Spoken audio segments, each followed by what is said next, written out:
Հովանավանքի բակում, երբ որ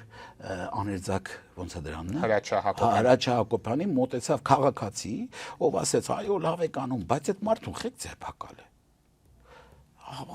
Բանը արե, եկեղեցուց պիտի դուրս գա։ Խեք ձերբակալ է։ Որին Հրաչյա Հակոբյանը պատասխան, սա ոչ մի անդիմադիր Հայաստան ունեցող չէ, սա Հովանավակ անարգության ակտի եկած մի մարդ էր, հասարակ քաղաքացի, դա քաղաքացու ձայնն էր, ինքը ասում են չեք ձերբակալ է Սրբազանին։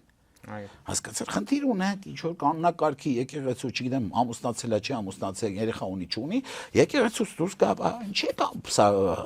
ու ոչ մեկ չի կարողանում հասկանալ ինչի է Միքայել Սրբազանը ձերբակալ, բայց որտեղ էս մարդը նահատակ է այսօր։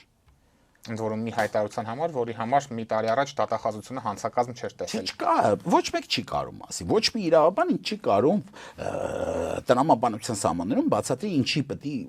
ինչի է ինքը ձերբակալված չէ, ինչի է ընդհանրապես քրեական ինչ որ խնդիր իր դեմ հարուցված։